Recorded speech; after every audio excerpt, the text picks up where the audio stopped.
Kilo పుదీనా తీసుకోవాలి. తీసుకొని నీట్గా కడిగి శుభ్రంగా క్లీన్ చేసి పెట్టుకోవాలి. ఈ పుదీనా అనేది మంచి హెల్త్కి చాలా మంచిది. మనం మిక్సీ చేసుకోవాలి. నీట్గా కడిగిన తర్వాత మనం ముందుగా జీలకర్ర ఆవాలు ఒక స్పూన్ జీలకర్ర వేసుకోవాలి. సాజీరా ఒక స్పూన్ సాజీరా ఒక స్పూన్ వేసుకోవాలి. పచ్చిమిర్చి ఒక 10 వేసుకోవాలి. పచ్చిమిర్చీలు పుదీనా కట్టలు వచ్చేసి నేను 2 కట్టలు తీసుకున్నాను. మనం వేసి పుదీనా వేసుకోవాలి. 2 స్పూన్ల సాల్ట్ వేసుకోవాలి. ఇవన్నీ వేసి మిక్సీ చేసి మిక్సీ అయిన తర్వాత మనం స్టవ్ వెలిగించి బాండి పెట్టుకోవాలి ఫ్రెండ్స్.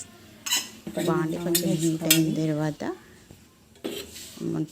సరిపడినంత ఆయిల్ వేసుకోవాలి ఫ్రెండ్స్. 2 స్పూన్లు వేసుకున్నాను నేనైతే. జీలకర్ర ఆవాలు వేసుకోవాలి. జీలకర్ర ఆవాలు వేసుకోవాలి. 1 స్పూన్ శనగపప్పు వేసుకోవాలి. శనగపప్పు కూడా వేసుకోవాలి. పల్లీలు వేసుకోవాలి. 1 స్పూన్ పల్లీలు వేసుకోవాలి.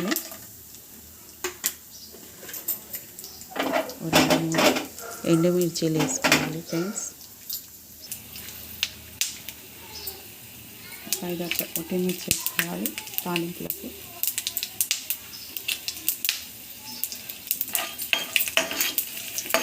తాలింపు బ్రౌన్ కలర్ వచ్చాక 1 స్పూన్ అల్లం వెల్లుల్లి పేస్ట్ వేసుకోవాలి. వేసుకొని కొద్దిగా కలుపుకోవాలి.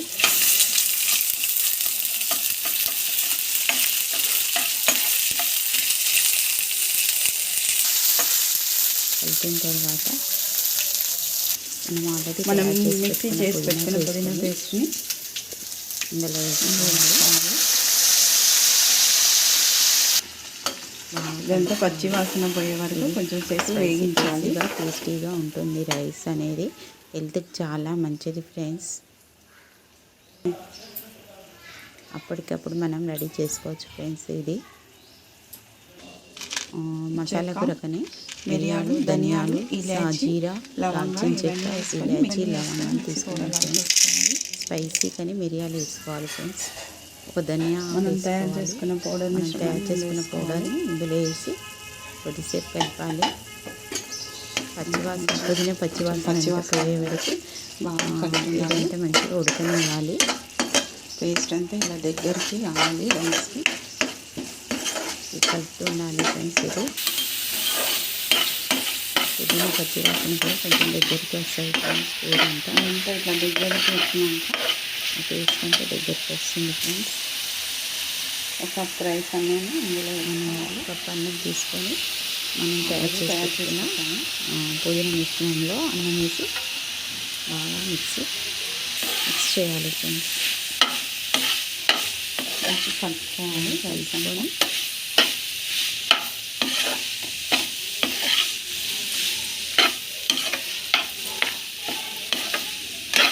అన్నం మంచిగా కలిసే వరకు కలుపుకోవాలి ఫ్రెండ్స్.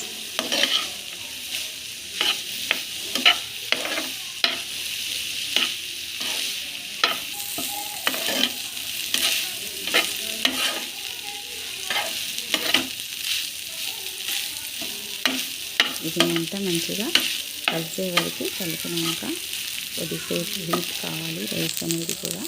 చివరిగా నిమ్మకాయ రసాన్ని కూడా కొంచెం యాడ్ చేసుకోవాలి. చాలా టేస్టీగా ఉంటుంది. ఇది యాడ్ చేయడం వల్ల టేస్టీగా ఉంటుంది. స్పైసీ పుదీనా రైస్ అనేది. రైస్ అయిపోయినట్టు స్టవ్ ఆఫ్ చేసుకొని మనం చాలా చేసిన రైస్ని సర్వింగ్ ప్లేట్లోకి తీసుకోవాలి. అయిపోయింది ఫ్రెండ్స్. స్టవ్ ఆఫ్ చేసుకోవాలి. మనం ఒక ప్లేట్లో సర్వ్ చేసుకోవాలి. చూసారా ఫ్రెండ్స్, స్పైసీ పుదీనా రైస్ రెడీ అయిపోయింది ఫ్రెండ్స్. చూస్తుంటేనే నోట్లోకి చాలా టేస్టీగా ఉంది. మీకు కానీ వీడియో కానీ నచ్చినట్టయితే ఛానల్ని సబ్స్క్రైబ్ చేయండి. మీకు నచ్చినట్లయితే ఛానల్ అనేది సబ్స్క్రైబ్ చేయండి ఫ్రెండ్స్. లైక్ చేయండి, షేర్ చేయండి, కామెంట్ చేయండి ఫ్రెండ్స్.